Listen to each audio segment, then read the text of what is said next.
Assalamualaikum warahmatullahi wabarakatuh.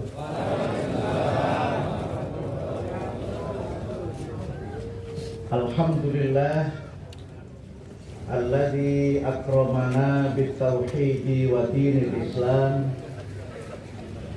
Wassalatu wassalamu ala Muhammadin khairil anam wa ala alihi wa sahbihi wa man tabi'ahum bi istiqamati ila yaumil qiyam. Amma ba'd. Wa qala Allah ta'ala fil Qur'anil Karim, a'udzu billahi minasyaitonir rajim. Qulillahumma malikal mulk tu'til mulka man tasha wa tanzi'ul mulka mimman tasha wa tu'izzu man tasha wa tudhillu man tasha biyadikal khair innaka ala kulli syai'in qadir. Shadaqallahul adzim. Yang terhormat senior saya Bapak Dr. Sultanul Amin,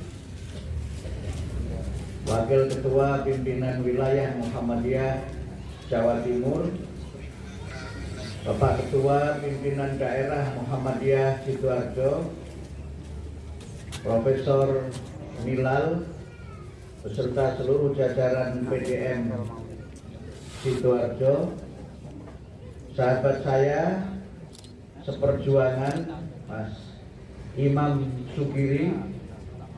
Mas Imam ini imam terus, nggak pernah makmum.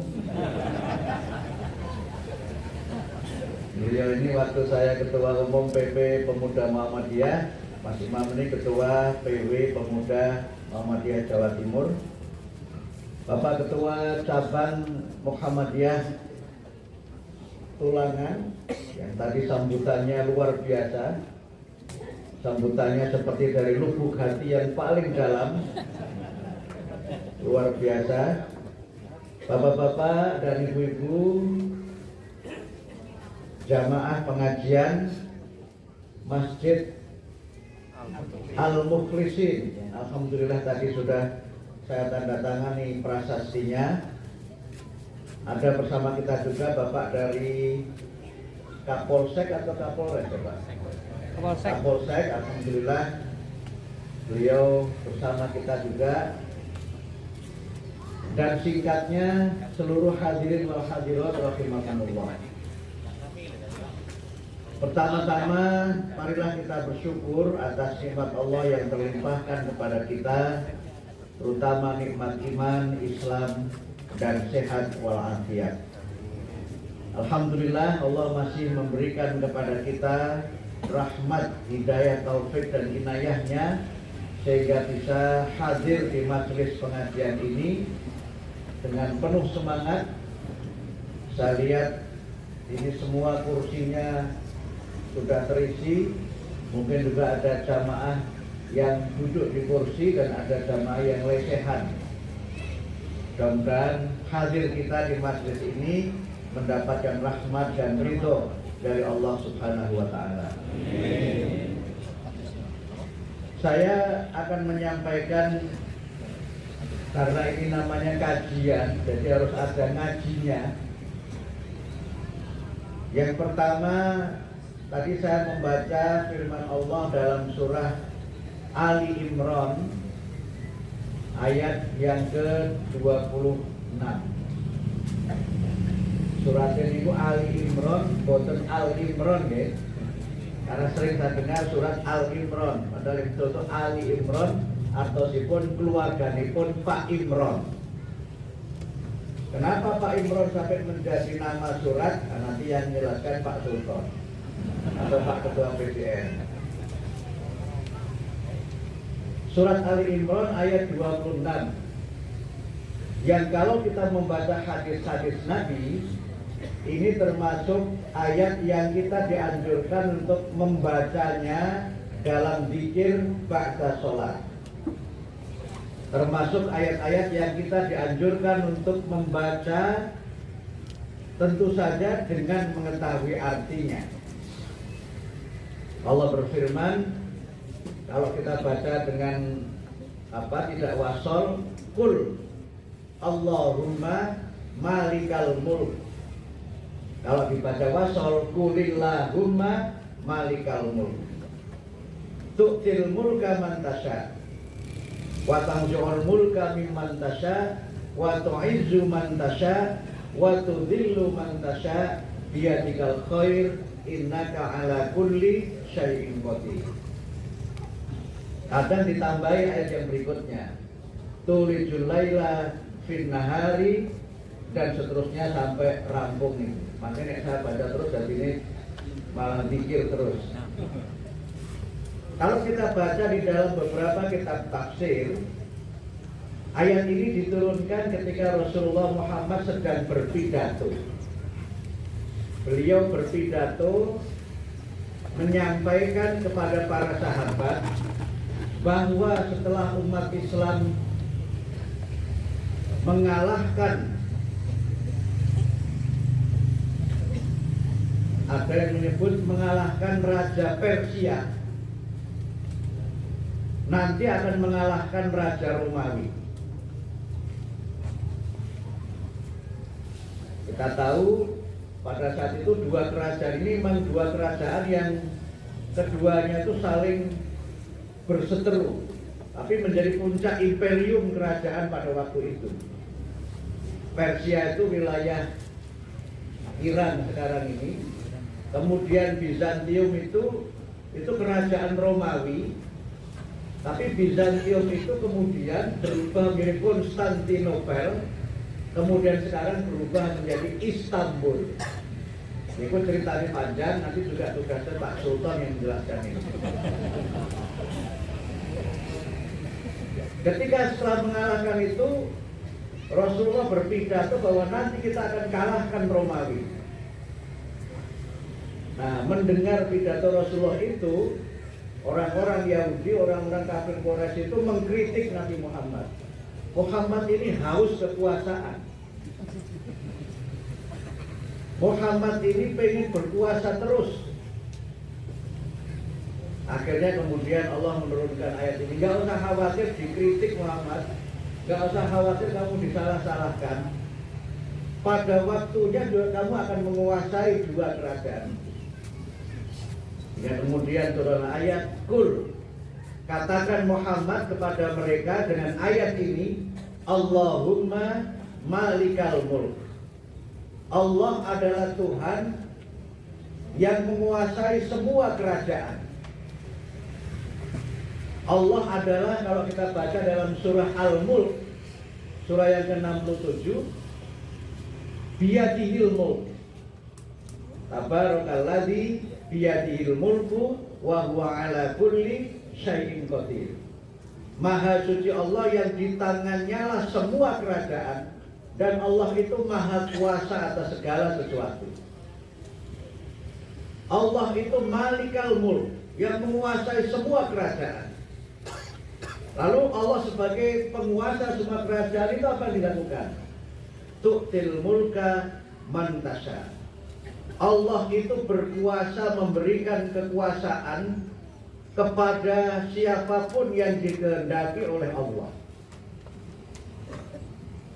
Wa tanzi'ul mulka mimman tasha, juga bisa mencabut kekuasaan dari siapapun yang dikehendaki oleh Allah. Allah juga maha kuasa menjadikan orang itu mulia dengan dia itu berkuasa. Dan Allah juga bisa menjadikan orang itu terhina dengan dia itu berkuasa. Dan kalau itu terjadi, penutup ayatnya, biyadikal khair. Apapun yang terjadi, yang diberikan oleh Allah, itulah yang terbaik. Dan Allah itu sekali lagi ala kulli syai'in qadir. Gusti Allah niku maha kuwasa, dadekke napa mawon niku saged, dadekke sinten kemawon niku saged. Dan ternyata betul kalau kita baca sejarah, Persia dikuasai, Romawi dikuasai. Karena itulah maka Bapak dan Ibu sekalian, ayat ini mungkin perlu dibaca oleh siapapun yang sekarang ini sedang berkuasa. Aja seneng-seneng loh, kayak dilantik, bisa mudun cepet gitu. Mudun ini pun delosor tak delosor. Dulunya disebut yang mulia, sekarang menjadi kayak Pak Ketua Cabang tadi itu. Ketika sedang berkuasa ini kalau iya pengawasan itu sampai bingung, pengawal itu sampai berlapis-lapis. Tetapi kalau untuk menghendaki dia turun, cara turunnya itu gampang, seret. Kasusnya itu sepele. Saya turun hanya gara-gara WA. WA ini si jitok. Turun itu coba cerak karu-karuan. Padahal yang nunggaya angin karuan, mudune niku mak blek. Enten mboten Pak Bu sing ngoten niku. Kakak. Oleh karena itulah maka Bapak dan Ibu sekalian, kita semua harus menyadari betul bahwa semua yang berkaitan dengan jabatan, semua yang berkaitan dengan kedudukan itu semuanya adalah titipan Allah. Kita itu hanya menjalankan saja takdir Allah. Nek zaman riyen gitu, enten tiyang dadi lurah niku turu digugat kon dadi petinggi. Riyen, saniki enten boten sing ngoten niku. Enggak ada. Kroyokan dari kota Burmain, dari kota Burni kroyokan. Enten niku lho nyalon lurah kok entek 5 miliar. Bareng dadi lurah entek 5 miliar kerjane nopo? Ngempetke stempel. Wah, enak ngurusi surat, ora dadi, nek ora nganggo nopo, kalau stempelnya dibetul Pak Lurah. Jadi nek Pak Lurah kok sae niku mondol-mondol niku cara sekarang apa? Amin. Ini biasanya sini stempel. Ngurus surat niku lho muterak karo apa meneh kok surat isine meh menikah meleh terus rodok bermasalah. Wah niku tinggal-tinggal itu.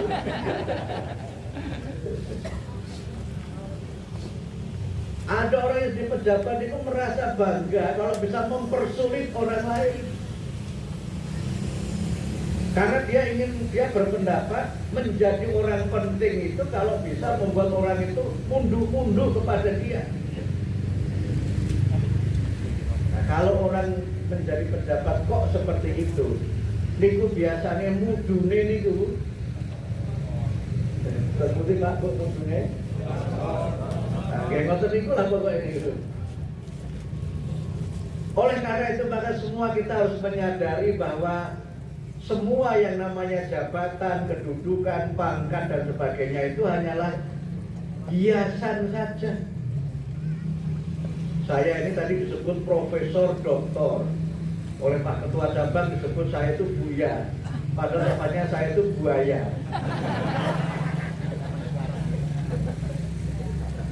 Itu kan titipan saja, itu hanya berlaku kalau saya di kampus.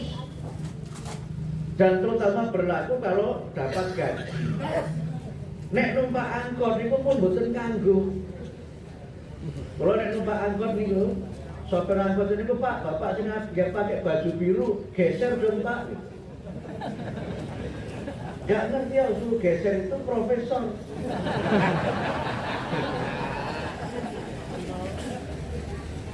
Ya sudah, semua profesornya hilang ketika sudah naik angkot itu.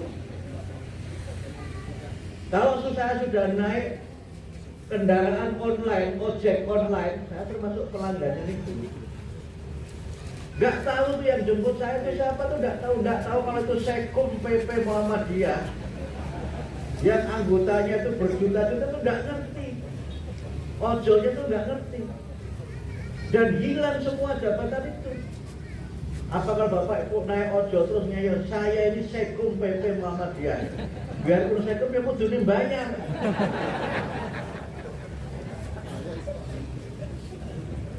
Kalau saya jamaah di Masjid Al-Mukhlisin, imamnya Pak Ketua Cabang, imamnya Pak Ketua Ranting, ya saya itu makmum. Yang namanya makmum itu harus sami'na wa ata'na kepada imam. Gak boleh karena merasa makmum senior, terus imamnya kayak cerita Pak Sultan tapi masih IPM, terus ragu-ragu. Karena itu pernah ada cerita ini Pak, ini cerita guyon mawon. Dan cerita anak IPM jadi imam pengen menunjukkan dia itu hafal Qur'annya itu banyak. Terus dia baca surah Al-Baqarah. Mulai baca wa min haitsu kharajta fawalli wajhaka syatral masjidil haram. Nah, makmum senior itu nyalahke. Padahal ini sesek bener sampai itu sebenar. Wa innahu lal haqqu mir rabbik. Nah, pas baca wa innal haqqu mir rabbik niku makmum senior nyalahke subhanallah. Karena merasa bacaannya benar, baleni meneh kali imam junior niku. Qulillah, bukan qulillah mana apa ayatnya? Wa min haitsu kharajta fawalli wajhaka syatral masjidil haram wa innahu lal haqqu mir rabbik. Diilokke meneh kali makmum senior niku. Subhanallah. Karena imamnya merasa benar, baleni meneh. Wa min haitsu kharajta fawalli wajhaka syatral masjidil haram wa innahu lal haqqu mir rabbik wa ma Allahu bighafilin amma ta'malun. Baleni meneh kali imam senior niku. Subhanallah, mergo jengkel sing bener apa?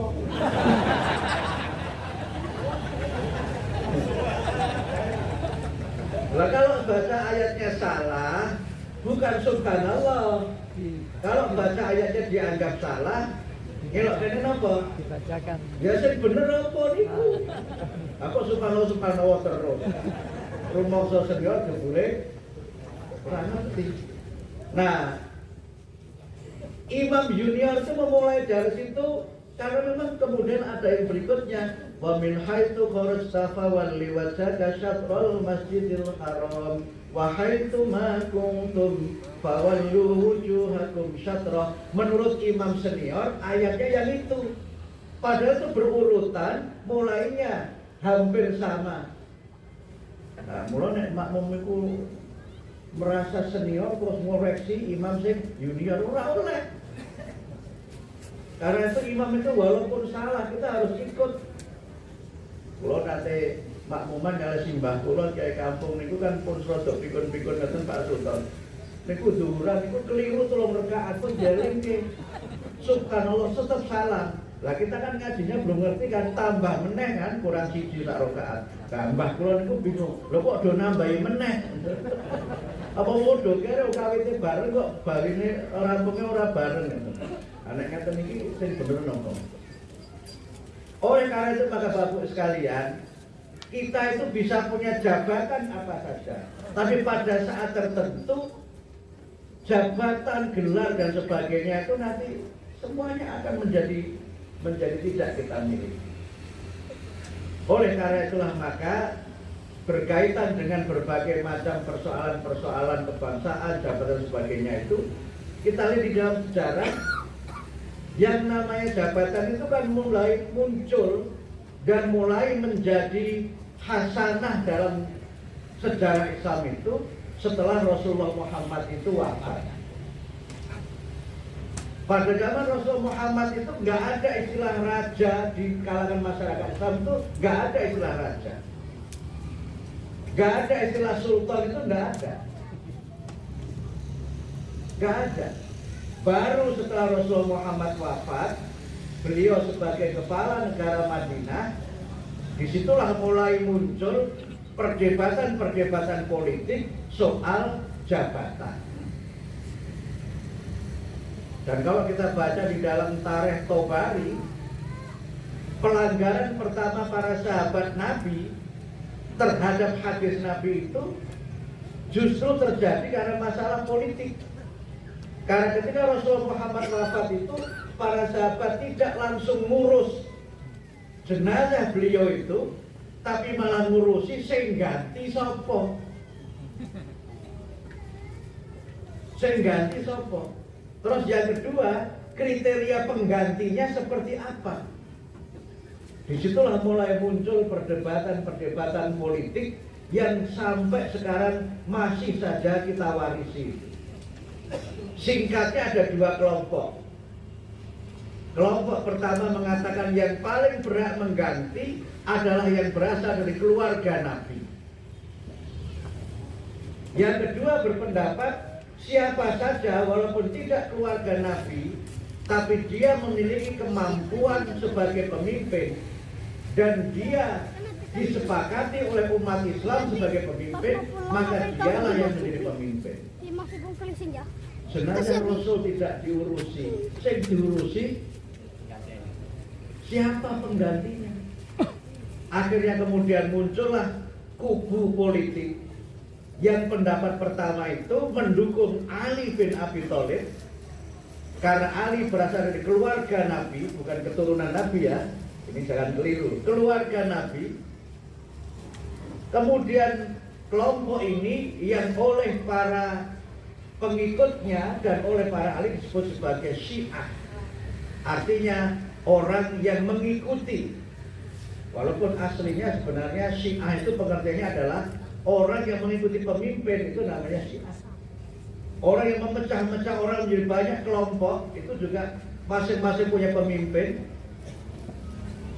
Tetapi kemudian istilah Syiah ini dalam kajian-kajian politik dikaitkan dengan sikap politik sebagian sahabat Nabi yang tidak hanya berpendapat tapi juga berjuang bahwa yang paling berhak adalah Ali bin Abi Thalib. Yang satu lagi berpendapat tidak harus Ali. Kemudian awalnya Umar yang tidak terima Nabi Muhammad itu wafat, karena ketika Rasul wafat itu Umar tidak berada di Madinah. Bahkan ketika dapat kabar Nabi Muhammad wafat itu kan Umar marah-marah. Siapa yang bilang Muhammad itu wafat? Kok wani-wani nih? Mungkin kalau bahasa aslinya ngaluk gitu ya. Kenapa sudah ngaluk ya? Kalau ada orang belum meninggal terus dikatakan meninggal itu ngaluk ya. Kok ngaluk wani-wani nih gitu. Ketika Umar sedang munget-munget itu, Abu Bakar mengingatkan dengan membaca ayat Al-Quran, wa ma Muhammadun illa rasulun. Apa lagi? Muhammad itu tiada lain adalah seorang rasul min qabli rusul, yang sebelumnya sudah ada rasul-rasul sebelumnya. Afa immata au qutila, apakah kalau Muhammad itu meninggal atau dia terbunuh, kamu ingkolaba, balik gelintang. Barulah kemudian Umar sadar bahwa Rasulullah Muhammad sebagai manusia itu sudah wafat. Akhirnya orang itu membaiat Umar, tapi Umar tidak mau. Yang paling berhak adalah Abu Bakar. Yang paling berat adalah Abu Bakar. Alasan Umar ada dua. Pertama, Abu Bakar itu lebih senior. Yang kedua, Abu Bakar itu lebih dekat kepada Nabi. Dan Abu Bakar yang ditunjuk oleh Rasulullah ketika beliau sedang sakit untuk menjadi badal imam sholat-sholat yang biasanya dipimpin oleh Nabi. Nah, Umar memaknai itu sebagai sinyal bahwa kalau nanti saya itu wafat, kalau Rasulullah itu wafat, yang paling berhak yang disiapkan adalah Abu Bakar As-Siddiq. Akhirnya Umar membaiat Abu Bakar dan semua sahabat ikut setuju membaiat Abu Bakar sebagaimana baiatnya Umar. Dari situlah kemudian muncul teori bahwa yang namanya pemimpin itu harus dibaiat. Nah, makanya ada kelompok tertentu di kalangan umat Islam itu yang mengatakan bahwa kalau kamu berorganisasi harus baiat, kalau nggak baiat berarti organisasinya nggak jelas. La islama illa, oh Pak, apa betul ini hadis ini di kelompok tertentu itu terkenal nih. La islama illa bil jamaah, la jama'ata illa bil imamah, la imamata illa bil bai'ah. Ora ono Islam nek ora nganggo organisasi, ora ono organisasi nek ora ono pimpinane, ora ono pimpinan nek ora dibai'ah. Makanya ada organisasi Islam tertentu nek dadi anggotane niku terus kon kudu bai'at, terus urunan. Terus itu karena merasa berbaiat, oh nggak berani macam-macam, suruh apa saja ikut. Kata Pak Sultan tadi itu, nggak ada kritisnya, pokoknya taklid. Nah, itu ada yang berkeyakinan seperti itu. Nah, balik ke tadi. Kemudian perdebatan terus berlangsung. Nah, kelompok ini fanatik dengan kelompoknya itu. Dan untuk mengatakan kelompoknya yang benar, terus kemudian mereka membuat hadis-hadis. Membuat hadis itu pengertiannya ada hadis Nabi sing asline niku bener terus ditambahi. Ada hadis Nabi yang aslinya bener terus dikurangi. Ada yang tidak ada hadisnya tapi ngetok-etoke kolan Nabi padahal Nabi tidak pernah mengatakan itu. Akhirnya itu berlangsung sangat lama. Muncullah juga kemudian aliran-aliran ilmu kalam. Yang aliran ilmu kalam itu juga sampai sekarang kita warisi. Dan kemudian karena ada banyak sekali hadis palsu, umat terpecah belah, Imam Bukhari punya gagasan langsung dan kemudian menghimpun hadis-hadis Nabi. Kemudian dipilih dan dipilah oleh Imam Bukhari hadis sahih dan seterusnya itu sampai kemudian jelas dibedakan mana yang betul-betul hadis Nabi dan mana yang qaul sahabat, mana hadis yang sahih, mana yang dhaif dan seterusnya itu. Tapi balik ke tadi, mula bukane ana bendeng cewek. Bendeng cewek niku napa basa iki? Ya mula bukane enten pecah-pecah niku mulainya dari persoalan politik. Islam terus berkembang sampai keluar wilayah Jazirah Arabia. Bahkan yang kemudian menjadi pemimpin di kalangan umat Islam itu tidak hanya dari kalangan keturunan Arab, banyak juga dari keturunan di luar Arab. Mulailah muncul kemudian istilah Malik atau Raja, mulai muncul istilah Sultan, termasuk Sultanul Amin ini. Mulailah muncul istilah Amir, gitu kan? Yang itu semuanya adalah bagian dari gelar-gelar jabatan yang diberikan atau dibuat oleh umat Islam untuk menunjukkan adanya kepemimpinan. Sampai kemudian sistemnya juga bermacam-macam. Nah, karena itu kita lihat dalam sejarah misalnya, kalau Turki apa sebutan pimpinannya, Pak?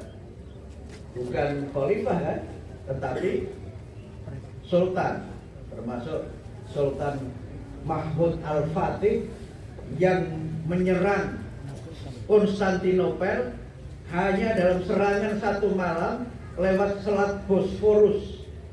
Itu kalah kerajaan Romawi, kalah Konstantinopel yang merupakan puncak kekisruhan.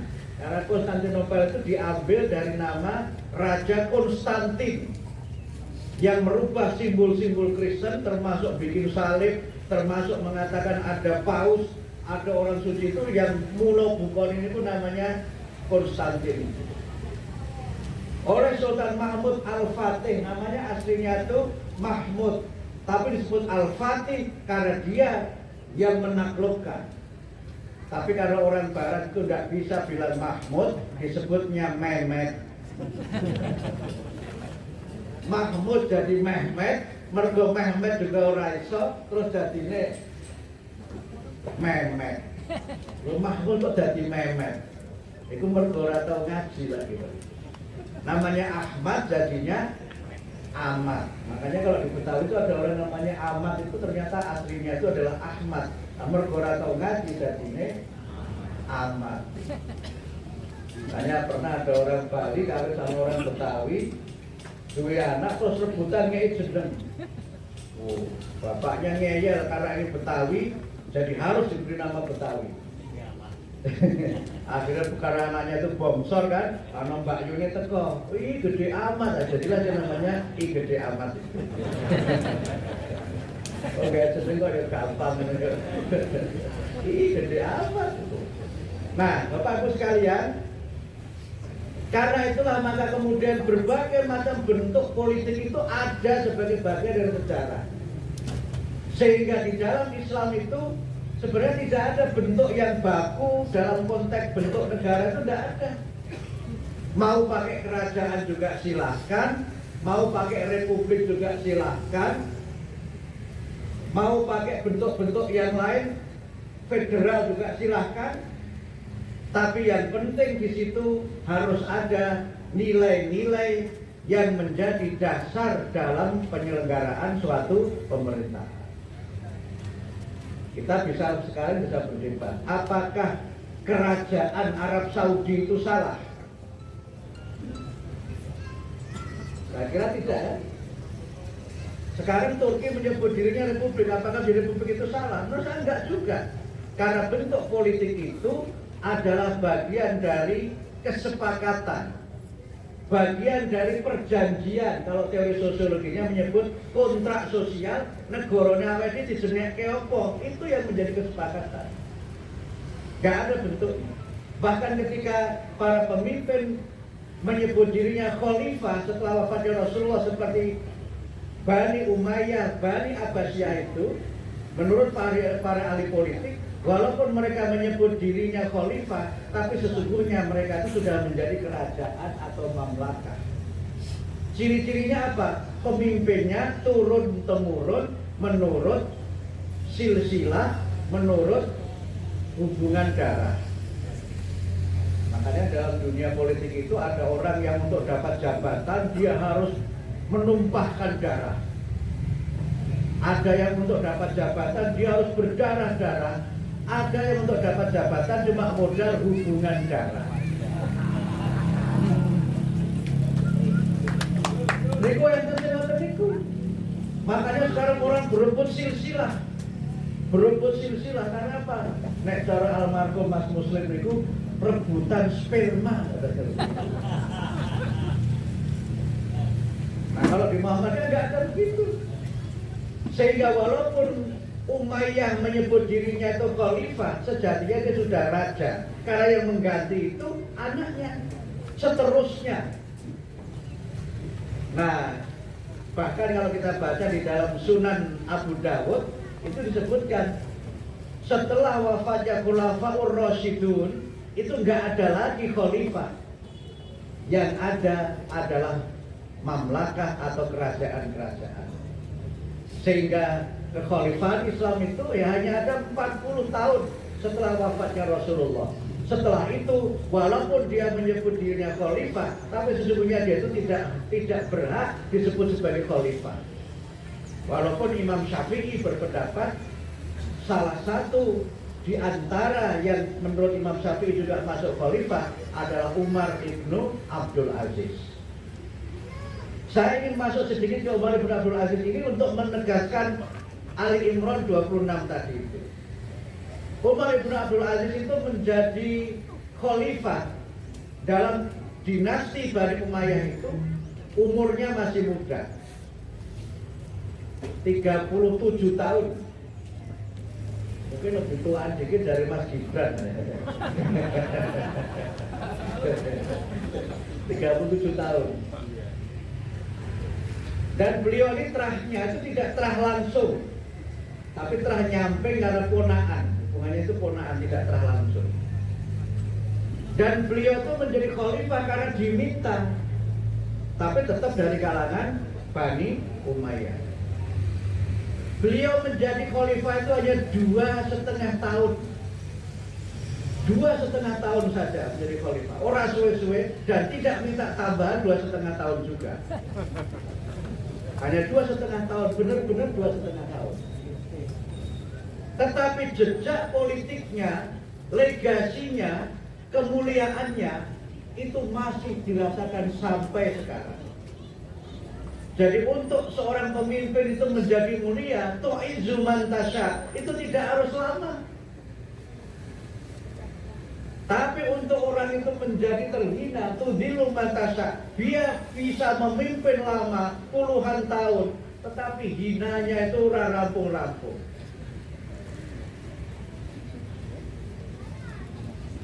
Bapak Ibu sekalian, saya sengaja mengingat ayat ini nyambung Pak Ketua Cabang tadi itu. Nyuwun sewu, di tempat lain, saya nggak bicara sini ya, di tempat lain. Jadi bupati petang tahun, kudune 5, ini petang tahun wis mandek. Terus ning jerone niku 18. Enten Pak Bro sebatan itu. Enten munggahe ora kaya-kaya. Bareng dadi ya ngono bae. Karena itu jangan silau dengan kekuasaan. Dan jangan mentang-mentang karena sedang berkuasa. Inilah kenapa kita dianjurkan oleh Nabi untuk diantara zikir-zikir yang makturat adalah surat Ali Imran ayat 26. Nah, Bapak Ibu sekalian, apa kemudian hubungannya dengan situasi sekarang ini? Insya Allah, alhamdulillah, pemilu lancar. Pemilu Indonesia ini pemilu yang paling hebat sedunia menurut saya. Hebatnya itu Mbak, hebatnya itu dimanapun di dunia ini tidak ada pemilu yang semua proses mulai dari pengambilan suara sampai penghitungan harus selesai 1 hari. Itu di Indonesia saja. Karena itu kalau saya baca ada berapa yang meninggal itu 35. Walaupun sudah dibatasi umurnya, itu kan karena apa? Kecapean. Kerja mulai subuh sampai subuh. Sing bar nyoblos itu nyandi-nyandi, sing TPS sing ngitung. Gek ngitung orang ngitung suarane dhewe, ngitung suarane wong. Walaupun katanya honornya tinggi, itu Pak honornya Pak, itu sih pengalaman dari KPPS loh. Kalau sekarang 1.200.000 per hari. 1.200.000. 200. Ini kok banter berarti pelaku nih. Di banyak negara Pak, seperti di India nih, India nih, pemilunya itu bisa berbulan-bulan dijadwal. Negara bagian ini pemilunya kapan, bagian ini kapan, dijadwal. Di Amerika, waktunya juga mungkin singkat, tapi tidak semua harus ke TPS. Orang Amerika itu boleh nyoblos lewat HP. Orang Amerika itu boleh memberikan suara lewat kantor pos, dicoblos atau dipilih, terus dikirim lewat pos. Jadi enteng. Indonesia itu kudune teko ning TPS ngantrine uleng-ulengan.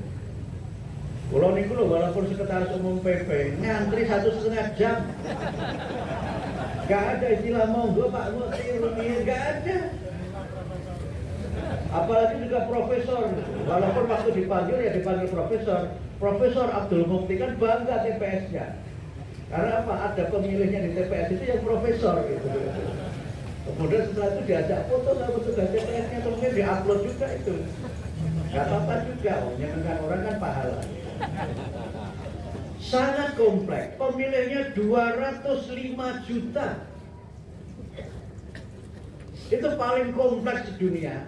Dan alhamdulillah tertib, aman, dan lancar. Dari sisi penyelenggaraan, nggak ada yang ribut-ribut, nggak ada yang chaos, nggak ada yang seperti Pakistan. Pakistan itu ambil coblosan terus gelutan. Saya seorang Pakistan ini ada pengalaman menarik waktu saya masih di Australia dulu, Mas. Itu kan masjid tempat saya biasa sholat di Adelaide.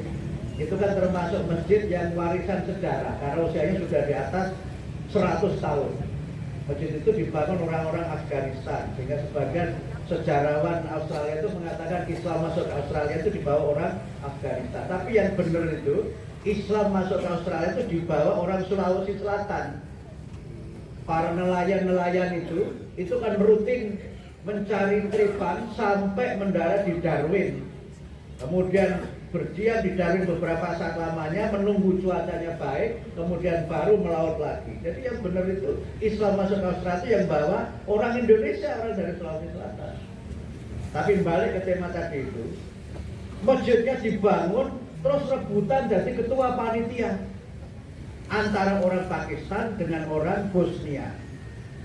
Imamnya waktu itu orang Indonesia, namanya Imam Hamzah. Kenapa ini rebutan dari panitia? Karena ada anggaran negara. Nek cara mriki enten APBN-e. Rebutan itu. Nah, mergo ora tau roh duit terus roh duit. Wah niku rebutan. Wah, begitu mereka tuh rebutan, adu mulut terus adu jotos. Di halaman masjid itu sampai adu jotos-jotosan. Tapi begitu azan, selesai jotos-jotosannya. Begitu azan, jotos-jotosan rampung, sholat Jumat, khotbah, bar Jumatan, lanjut seri kedua. Jadi kira-kira Pakistan itu pemilunya itu sampai seperti itu. Ya saya punya banyak pengalaman, model kan ngeyel itu bigoiri hisab memang. Alhamdulillah pemilu kita berjalan lancar. Ini banyak yang mengapresiasi soal pelaksanaan pemilunya. Nah soal hasilnya bagaimana? Nah itu kan ada quick count.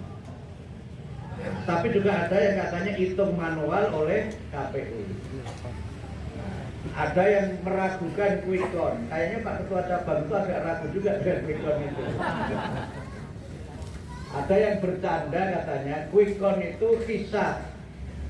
Nah, nanti hitung manual itu isbat, sidang isbat, karena dihitung manual. Tapi apapun itu menunjukkan sebenarnya bangsa Indonesia ini bareng wis nyoblos semuanya sudah mulai move on. Saya punya kawan, yang kawan saya ini tidak hanya pendukung tapi penyokongnya Mas Anies. Dia keluar uang ratusan miliar untuk Mas Anies. Ratusan miliar, bukan 2M, makasih Mas itu bukan. Ratusan miliar. Karena semangatnya dan karena cita-citanya. Malam ketika mulai muncul quick count, saya pulang dari PP Muhammadiyah habis pre-conference itu, saya habis Muhammadiyah, saya pulang tak telepon, Mas gimana? Ya udah Mas Mukti, saya kok percaya quick count itu. Hasilnya ya kira-kira tidak jauh-jauh dari situ. Makanya sekarang Bapak Ibu perhatikan, mulai dari suara masuk 15%, 30%, 50%, 60%, sampai sekarang katanya sudah 80%. Hasilnya nggak geser-geser dari situ. Ya kawan saya itu langsung mengatakan, ya sudahlah Mas, saya sudah berbulan-bulan tidak kerja demi mendukung Mas Anies. Tapi sekarang setelah hasilnya begitu ya sudah, besok saya mulai masuk kantor lagi. Kawan saya ini sudah move on. Saya nggak tahu yang di sini kayaknya masih stuck on.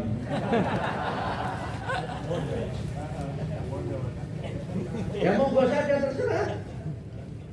Saya tidak akan melarang Bapak Ibu sekalian karena itu soal hati. Itu soal pilihan. Monggo saja. Tapi saya bersyukur warga Muhammadiyah itu solid, alhamdulillah, luar biasa.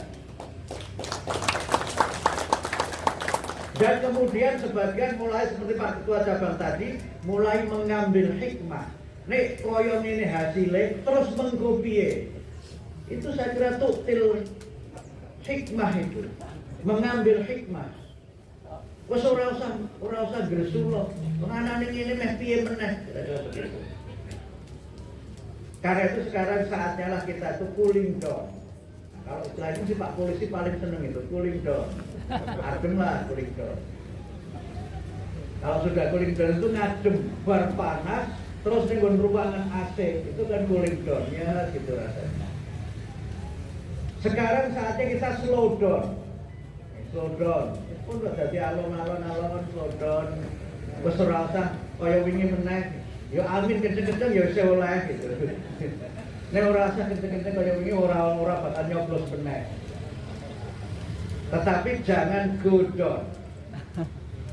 Jangan godon, artinya apa? Jangan patah hati, jangan patah arang. Sehingga Pak Ketua Cabang tadi betul. Kalau memang Muhammadiyah itu ingin menjadi kelompok determinan, kelompok ingin menentukan, monggo saja. Tapi satu poin yang ingin saya garis bawahi apa? Kita harus solid. Walaupun jumlahnya tidak banyak, tetapi kalau solid itu direken. Dan yang kedua, saya kira memang ini perlu menjadi catatan dakwah kita. Warga Muhammadiyah jangan gerombol terus bersama dengan yang Muhammadiyah saja. Warga Muhammadiyah ini harus cair, harus bergaul dengan siapa saja. Walaupun mungkin ada konsekuensi seperti cerita Pak Sultan tadi itu. Tetapi kalau kita itu menunjukkan akhlak kita sebagai warga Muhammadiyah, teladan uswah sebagai warga bangsa, walaupun Muhammadiyah orang masih mau menerima, walaupun Muhammadiyah orang masih salut. Saya tanya Pak Sultan, pengusaha terkemuka ini, anak buahnya semuanya Muhammadiyah Pak? Campur. Murid yang sekolah semuanya Muhammadiyah Pak? Enggak. Kita berencana membuat amal usaha yang begitu banyak tadi. Jumlahnya pinter loh Pak. Betulnya jumlahnya wakil karuan itu. Itu yang di sekolah kita, yang di madrasah kita. Kan tidak kulluhum jami'an minal Muhammadiyyin. Tidak. Tetapi kita tunjukkan itu. Nah ini yang menurut saya bisa menjadi bagian dari strategi bahwa warga Muhammadiyah ini memang harus berbaur. Bahasa anak mudanya sekarang harus inklusif. Muhammadiyah tapi bolonnya di mana-mana. Itu yang saya kira perlu kita bangun bersama-sama, sehingga jangan kita ini menjadi orang yang minder, tidak berani menunjukkan bahwa kita itu Muhammadiyah. Fashhad bi annakum Muhammadiyun, itu nggak apa-apa. Tetapi sembodo dikenal, oh Muhammadiyah itu pinter-pinter. Contohnya ketua PDN, profesor. Orang Muhammadiyah itu lomo-lomo. Contohnya Mas Imam. Sama siapa lagi Pak? Yang lomo-lomo itu. Mayoritas orang Muhammadiyah itu lomo-lomo. Terkenal itu nek bahasa kampung saya, wong Muhammadiyah itu ciri napa? Breh. Breh niku napa, Pak? Wah niku nyanyong, nyanyong. Apa, Pak? Loman. Itu sudah merupakan bagian dari dakwah. Sehingga karena itu penting memang kita punya pemimpin yang dari kader kita. Tetapi kalau toh kita belum punya, jangan merasa kita itu gagal. Kalau kita membaca tafsir surat Al-Fatihah, Maliki Yaumiddin, itu kan ada yang membaca Maliki Yaumiddin, ada yang membaca Maliki Yaumiddin. Itu makanya yang jelasnya Pak Sultan adalah Pak Ketua PDN. Ada bedanya. Ada yang nanti berarti Dzul Mulki, ada yang berarti Dzul Milki.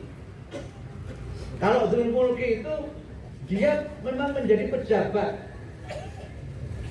tetapi sejatinya dia tidak yang menentukan arah perjalanan di tempat yang dia itu menjabat. Ada orang yang dia tidak menjadi pejabat, tapi yang menentukan arah kebijakan dari jabatan itu. Nek riyen zaman kerajaan riyen, ada kerajaan Majapahit niku rajane sinten? Rajane sinten, Pak? Hayam Wuruk. Wakile sinten? Gajah Mada. Yang membuat Majapahit jadi hebat itu sinten? Nek Gajah Mada kan mboten raja. Itu yang dalam beberapa kesempatan dulu saya sebut dengan ada yang namanya political representation. Tidak dari kita, tapi kita yang menjadi kelompok determinan. Itu saged. Atau kalau memang bisa, namanya political agency, kita sendiri yang memimpin. Kalau memang kita mampu. Tetapi kalau memang itu masih menjadi bagian dari cita-cita politik warga persyarikatan, wabil khusus di Sidoarjo ini, monggo disiapkan. Siapa orangnya disiapkan, dilos-los, kemudian dijalin gerakannya. Saya kok punya dugaan. Saya punya dugaan, walaupun mungkin Pak Presiden tidak pernah mengatakan. Pak Presiden itu sudah menyiapkan Mas Gibran untuk jadi wapres. Tidak tiba-tiba karena keputusan MK itu. Saya punya dugaan begitu. Jadi keputusan MK itu hanya wasilah saja, hanya cara saja. Jadi sudah dirancang sopo sing dadi ketua KPK, terus carane piye, itu tidak berjalan alamiah. Sudah didesain.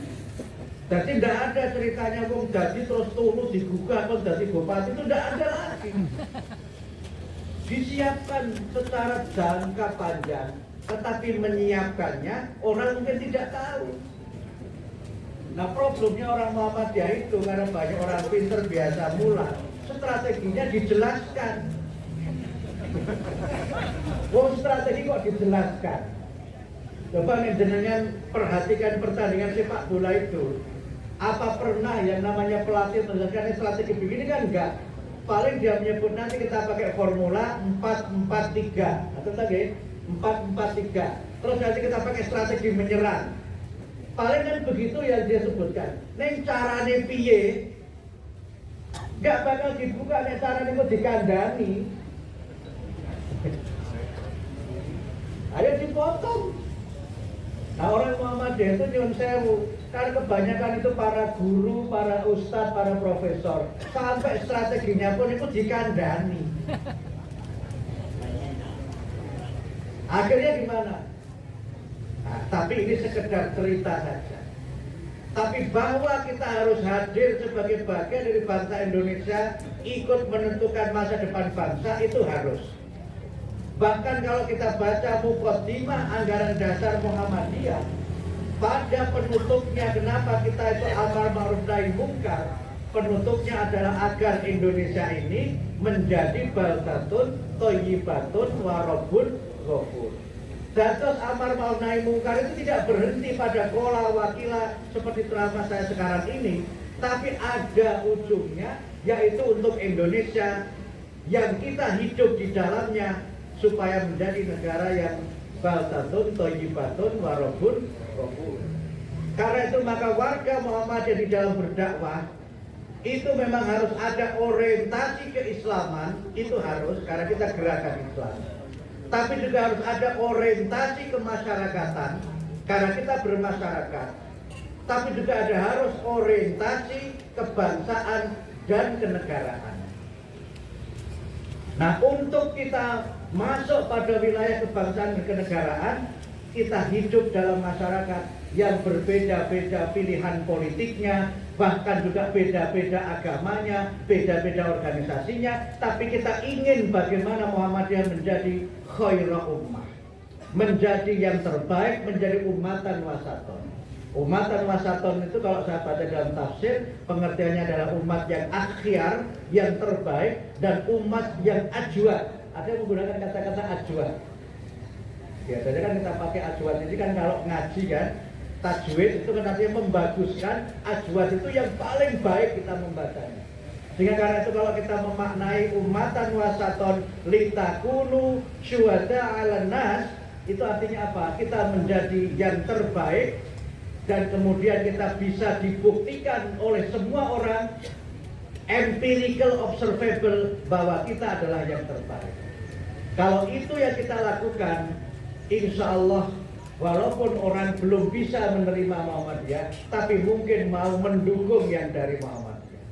Kalau itu yang bisa kita lakukan, walaupun orang mungkin belum menjadi anggota Muhammadiyah, tapi sudah bersama-sama dengan Muhammadiyah. Karena yang bersama dengan Muhammadiyah itu tidak semuanya orang Muhammadiyah.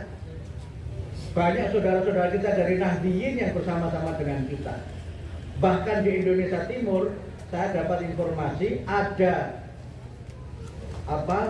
wali mahasiswa, alumni STKIP Muhammadiyah Maumere. STKIP Muhammadiyah Maumere niku mahasiswanya 70% itu Kristen Katolik. 70% maksudnya Kristen Katolik. Itu wali mahasiswanya, saking bungae anak iso kuliah di Muhammadiyah. Terus dia itu, nah orang Kristen kan tidak ada wakaf ya. Kalau kita kan wakaf. Dia hibah 2 hektar untuk Muhammadiyah. Wong Kristen itu. Kenapa? Karena dia merasakan manfaat dari kehadiran Muhammadiyah. Kalau orang itu hatinya sudah senang, insya Allah dia akan bareng. Nah, soal hidayah itu kan Allah yang Maha Kuasa. Bahkan Rasulullah Muhammad pun kan tidak bisa kan mengislamkan pamannya sendiri.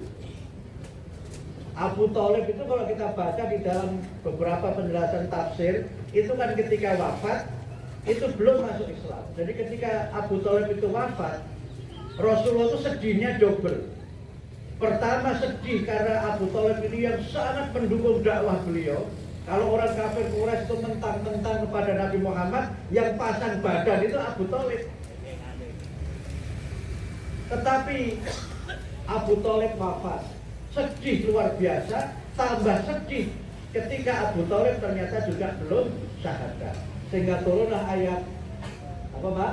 Ayatnya innaka la tahdi man ahbabta walakinallaha yahdi mayyasha.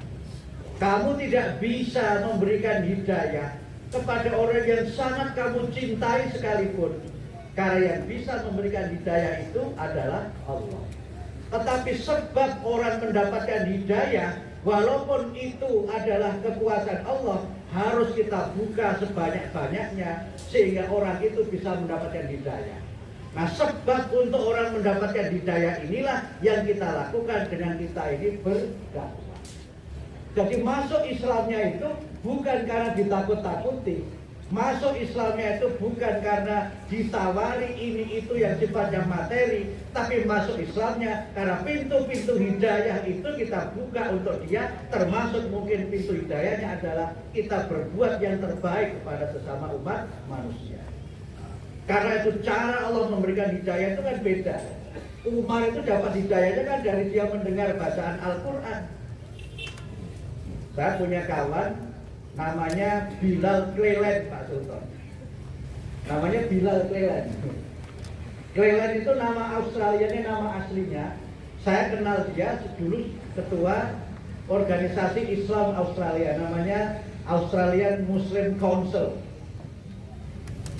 Bilal ini sebelum dia masuk Islam itu misionaris yang ditugaskan oleh gerejanya untuk membawa misi Kristen ke Mesir. Jadi dia ini misionaris. Tapi justru ketika di Mesir itulah dia malah masuk Islam. Jadi bukannya dia mengkristenkan orang, tapi dia malah masuk Islam. Karena di situ dia mendapatkan pengalaman keagamaan yang dia tidak temukan di agama dia sebelumnya, dan pengalaman sosial yang dia tidak temukan di masyarakat sebelumnya, yang kemudian dia menyimpulkan ini semua kuncinya adalah karena masyarakat Mesir itu orang yang mengamalkan ajaran Islam. Malah dia mendapatkan hidayah, padahal awalnya adalah misionaris. Ada seorang penulis tafsir bahasa nama Islamnya itu Muhammad As'ad. Muhammad As'ad itu menerjemahkan Quran dalam bahasa Inggris, The Message of the Quran. Muhammad As'ad ini Yahudi. Bapaknya itu Robi Yahudi. Waktu kuliah dia belajar, memang dia prosesnya mencari. Dia belajar agama Yahudi, nggak puas, dia belajar agama yang lain, sampai terakhir dia mempelajari Islam, dan setelah dia mendalami Islam, dia kemudian masuk Islam. Bapaknya Robi, kawin cilik Yahudi, tapi akhir hayatnya sebagai seorang Muslim malah menulis tafsir dalam bahasa Inggris. Sampai ketika dia haji, itu nulis buku, judulnya Road to Mecca, Jalan Menuju Mekah. Itu kalau orang itu hajinya serius. Kalau kita gimana? Yang ditulis apa kalau haji?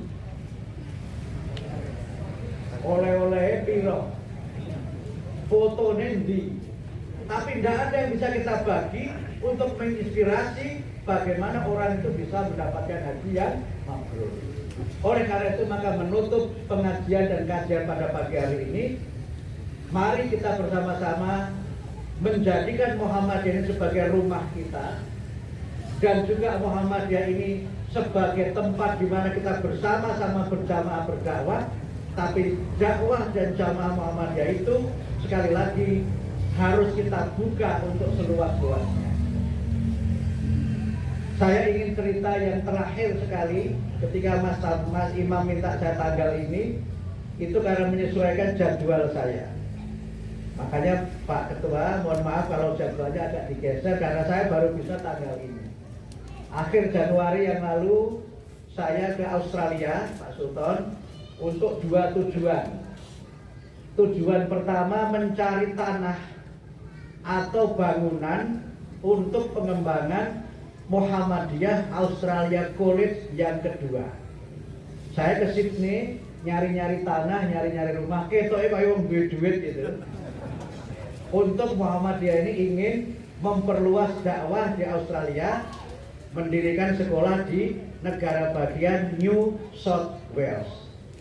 Sedang dicari-cari, mudah-mudahan nanti ada yang cocok. Dan kalau ada yang cocok, mudah-mudahan kita punya Muhammadiyah Australia College yang kedua. Belum pulang, nyambung dari Sydney, saya terus ke Melbourne, membina para guru dan pegawai di Muhammadiyah Australia College yang sudah kita punya di kota Melton, negara bagian Victoria. Di situ sudah ada juga rumah dekat sekolah yang kita jual. Yang kita beli, mohon maaf, yang kita beli sekarang untuk perluasan parkir Muhammadiyah Australia College dan untuk kantor cabang Muhammadiyah Australia, dan juga untuk penginapan kalau ada tamu-tamu yang berkunjung ke Melbourne. Jadi Bapak Ibu nek badhe tindak Melbourne mboten usah nginep teng hotel, nginep mawon teng penginapan cabang istimewa Muhammadiyah Australia. Insya Allah semua makanannya halalan thayyiban. Insya Allah. Alhamdulillah sekarang termasuk sekolah favorit. Saya dapat kabar untuk tahun ajaran 2024 ini sampai nolak murid. Malah kemarin ada yang viral kan, Mas Denny Indrayana, mantan wakil menteri itu kan anaknya juga di Muhammadiyah Australia College, itu share video Muhammadiyah yang membanggakan. Nah, itulah dakwah. Nah, pulang ning omah sedina tok Pak Sultan. Sedina tok, karena kalau saya sempat agak negosiasi dengan panitia karena seharusnya saya dari Australia itu tidak pulang, langsung nyambung ke Abu Dhabi. Tetapi kalau nyambung ke Abu Dhabi berarti aku lunga 12 dino. Ya mana tahan pergi 12 hari kan? Ya masa saya pergi 12 hari nanti pulang sama istri saya, oh Bang Toye pulang gitu. Akhirnya saya pulang, walaupun hanya sehari di rumah rasanya luar biasa. Berangkat lagi mendampingi Pak Ketua Umum ke Abu Dhabi. Acaranya cuma seneng-seneng saja. Seneng-senengnya pertama oleh pemerintah Emirat Arab ditukoknya tiket bisnis Pak Sultan. Jebule beda Pak ekonomi kalau bisnis jebule beda Pak. Nah, mereka seneng sama Muhammadiyah gitu. Kita hadir ke Uni Emirat Arab ke Abu Dhabi untuk menerima penghargaan namanya Sheikh Yazid Award for Human Fraternity. Jadi penghargaan Sheikh Yazid itu pendiri negara Uni Emirat Arab. Untuk human fraternity itu artinya persaudaraan sesama umat manusia. Alhamdulillah Muhammadiyah mendapatkan penghargaan itu karena peran-perannya yang diakui dunia dalam hubungannya dengan perdamaian dan persaudaraan antar manusia. Sehingga alhamdulillah, dan baru ada waktu sekarang, karena memang kalau yang jam lalu kan pas coblosan mungkin tidak boleh sama Pak Polisi, kok dikira pas waktu kampanye. Nah, sekarang kan bisa ke sini, jadi matur nuwun Pak Ketua. pengajian PDM-nya dirubah ke cabang, cuma kotak amalnya ke cabang apa ke PDM? Itu ranting, alhamdulillah keranting, keranting. Begitulah di Muhammadiyah itu semuanya kita gembira. Nah cuma ada satu, memang ada Pak Sultan, pulang dari Australia, dari Abu Dhabi, saya tanda tangani surat yang menugaskan PWM Jawa Timur untuk menindaklanjuti pembelian gereja di Spanyol. Pun kadung terkenal soalnya. Saya sampai dapat kiriman dari Malaysia, Pak Bu. Ucapan selamat dari para pejabat Malaysia. Congratulations Muhammadiyah, selamat Muhammadiyah. Sudah membeli gereja di Spanyol. We are proud of you. Kami bangga dengan Muhammadiyah. Tidak saya ralat. Tidak saya ralat. Ini namanya hoax yang hasanah. Dek saya ralat. Oh itu belum kita beli kok gitu. Belum nanti teman Malaysia itu. Ini sudah terkenal. Sampai ke Malaysia itu para pejabatnya tahu bahwa Muhammadiyah akan membeli gereja di Spanyol. Lalu kesuwur ngono terus ora sida. Apa kata dunia? Asing goro-goro itu ya PWM Jawa Timur soalnya. Dia goro-goro Pak Saad dan Pak Sultan ini yang pada ke Spanyol bilang mau beli gereja terus kesuwur. Nah, mumpung sekarang Pak Saad juga di PP. Nah, jadi kita tugaskan PWM Jawa Timur. Tak kira ya mampu lah. Katanya harganya itu cuma 35 sekian miliar. Itu nek Jawa Timur sak kepretan itu rampung. Coba kemarin untuk Palestina berapa? Yang tahap pertama saja kan 35 miliar. Yang tahap kedua yang saya terima di PWM saja 10. Masih ada tahap ketiga, Tobakon Antobak itu Jawa Timur itu. Nek 35 miliar itu Jawa Timur itu enteng nang apa? Tak kepretan. Nah, nanti kalau sudah ke sana, alhamdulillah kalau di Spanyol itu Pak Bu, kalau gereja dirubah jadi masjid itu tidak masalah di Spanyol. Bahkan Pak Ketua itu juga semangat, karena apa? Dulu kan Spanyol itu dikuasai Islam. Karena kita kalah, karena kita pecah belah, terus Katolik yang berkuasa, sekarang umat Islam mulai bangkit di sana. Bahkan juga sudah ada pimpinan cabang istimewa Muhammadiyah Spanyol. Nah, karena itu maka biar PCIM ini nanti juga kuat kedudukannya, kita perkuat dengan membeli gereja untuk nanti kita jadikan sebagai masjid. Sekolah kita yang di Melton itu Pak Bu, sekolah kita itu dulunya sekolah Katolik.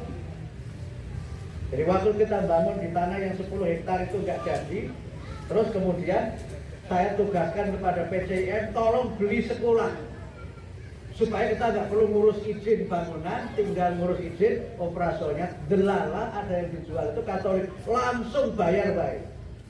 Kita bayar, alhamdulillah. Nah yang di Sydney ini mudah-mudahan yang pemiliknya nggak berubah pikiran, itu ada mantan sekolah seminari. Sekolah seminari, kita ini pun boten payu. Nah, sudah diketahui oleh para agen, sebagian agen itu warga Muhammadiyah Sydney, itu ada memang agen-agen dari para developer itu tahu. Sudah sempat ditanyakan, nek kok dol, engko meh dituku Muhammadiyah. Nek duitnya piro ya mbora-mbora. Karena mereka belum buka harga. Tapi kalau ini misalnya biiznillah, doa Bapak Ibu sekalian, kok tiba-tiba yang mengelola, yang punya ini dijual dan boleh dibeli Muhammadiyah, insya Allah jalan menuju kita buka sekolah Muhammadiyah di negara bagian New South Wales itu akan dimudahkan oleh Allah seperti kita membangun sekolah di Melton, negara bagian Victoria. Dan terus Muhammadiyah itu nyuwun sewu bukan organisasi kaleng-kaleng, tapi insya Allah organisasi yang bikin orang itu geleng-geleng. Kok iso ngono ya? Duitnya saka ngendi? Duitnya saka warga ranting Muhammadiyah Semantren. Insya Allah sedikit-sedikit kalau kita kumpulkan, kalau kita amanah, yang akan mendukung kita juga insya Allah akan semakin banyak. Saya kira demikian dapat kami sampaikan. Nyuwun pangapunten nek sarapane serodok telat, tapi mudah-mudahan ini menjadi sarapan spiritual yang senantiasa meningkatkan semangat kita untuk berdakwah melalui Persyarikatan Muhammadiyah dan Aisyah. Jangan lupa, dan Aisyah. Atas segala kekurangan kekhilafan saya mohon maaf yang sebesar-besarnya. Nasrum minallah wa fathum qarib wa basyiril mu'minin. Wassalamualaikum warahmatullahi wabarakatuh.